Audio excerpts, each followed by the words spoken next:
नमस्कार प्रिय विद्यार्थियों, स्वागत है आपका हमारे YouTube चैनल पर। तो डियर स्टूडेंट, इस वीडियो में आज हम अध्ययन करने वाले हैं क्लास 5th की जो NCERT की पाठ्य पुस्तक है हिंदी विषय की। इसके चैप्टर संख्या 12 गुरु और चेला, इस चैप्टर का संपूर्ण सॉल्यूशन इस वीडियो के माध्यम से हम करने वाले हैं। तो डियर स्टूडेंट, चैनल पर नए हो तो चैनल को सब्सक्राइब कीजिएगा तथा वीडियो को लाइक तथा शेयर जरूर कीजिए।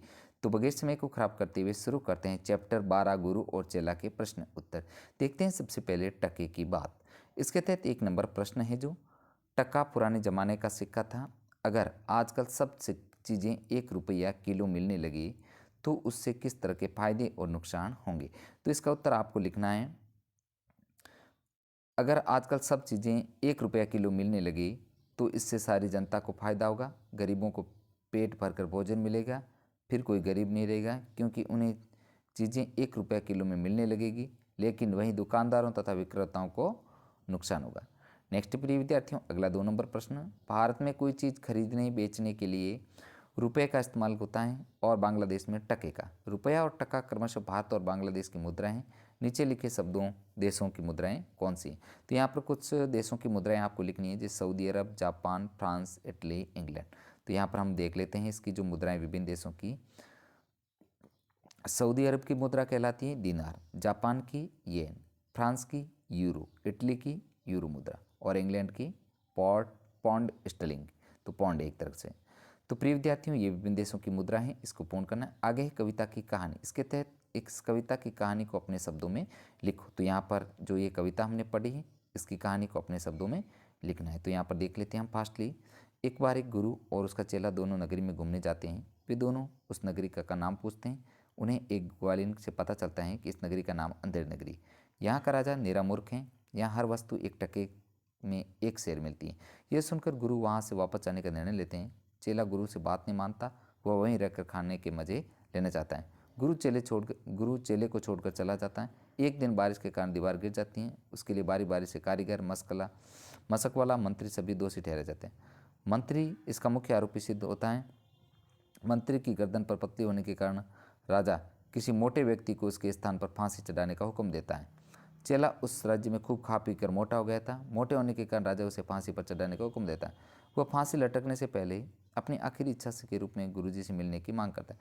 गुरु को बुला लिया जाता है। गुरु आते ही बात समझ आता है कि वह चेले के कान में सारी बात समझा देता है।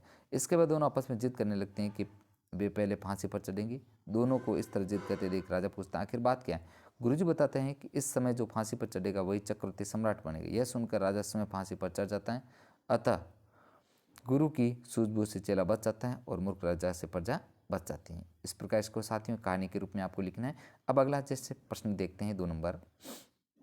क्या तुमने कोई और ऐसी कहानी या कविता पढ़ी है जिनमें सूझबूझ से बिगड़ा काम बना दो, उसे अपनी कक्षा में सुनाओ। तो खरगोश और शेर की कहानी आप अच्छे से कक्षा में सुना सकते हो। नेक्स्ट प्रश्न नंबर 3, कविता को ध्यान से पढ़कर अंधेर नगरी के बारे में वाक्य लिखो। तो यहाँ पर सड़कें, बाजार, राजा का कांच कांच। तो यहाँ पर कुछ शब्द हैं, इसके बारे में कुछ वाक्य बनाना है। अंधेर नगरी, तो अंधेर नगरी की सड़कें चमकदार थी। अंधेर नगरी में सभी चीज़ें टके शेर भाव से मिलती थी। अंधेर नगरी में कोई नियम नहीं था। अंधेर नगरी में किसी के दोष की सज़ा किसी को मिलती थी। नेक्स्ट है अगला प्रश्न, क्या ऐसे देश में अंधेर नगरी कहना ठीक है, उसके उत्तर का कारण भी बताओ।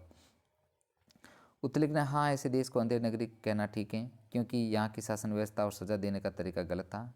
चारों ओर अज्ञानता का वातावरण था। यहाँ का राजा महामूर्ख था। अब आगे कविता की बात। इसके तहत 1 नंबर प्रश्न है जो प्रजा खुश हुई जब मेरा मूर्ख राजा।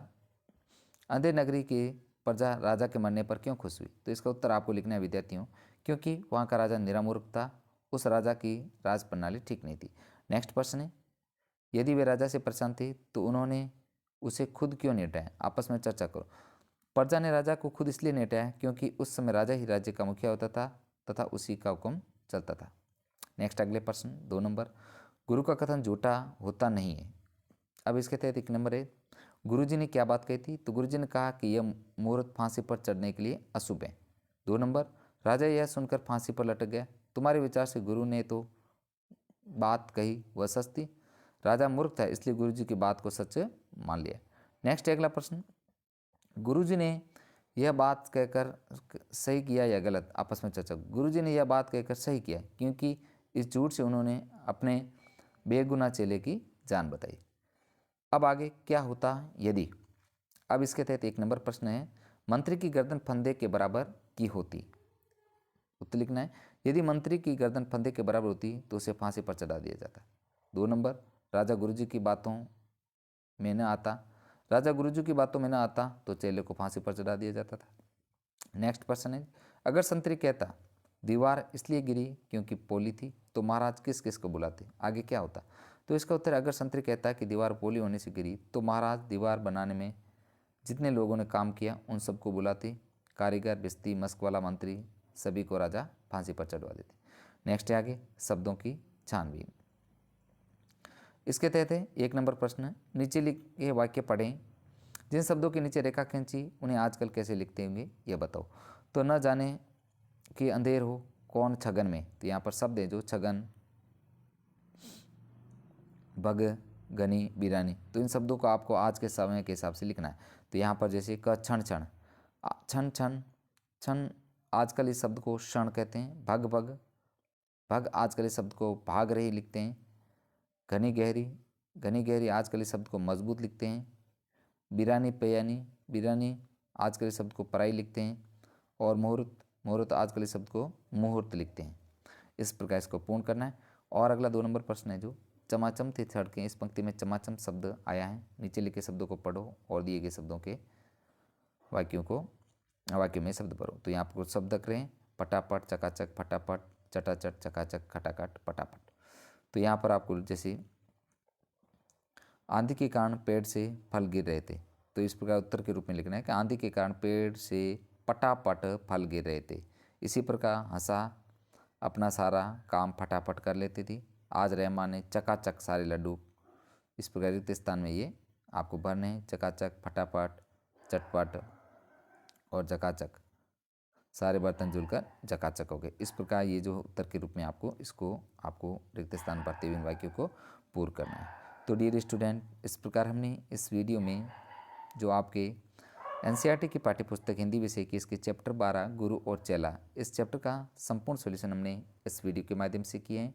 तो प्लीज़ साथियों, आपसे रिक्वेस्ट है वीडियो को लाइक तथा शेयर जरूर कीजिए, तथा चैनल पर नए हो तो चैनल को सब्सक्राइब कीजिएगा, क्योंकि इस टाइप का कंटेंट आपको मेरे चैनल के माध्यम से फ्री ऑफ कॉस्ट उपलब्ध करवाए जा रहे हैं। साथियों, बने रहिए हमारे चैनल पर।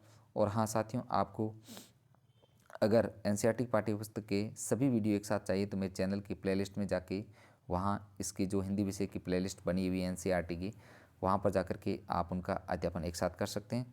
साथियों, आज का वीडियो इतना ही। मिलते हैं एक नए नेक्स्ट वीडियो के साथ में। वीडियो देखने के लिए आपका दिल से धन्यवाद।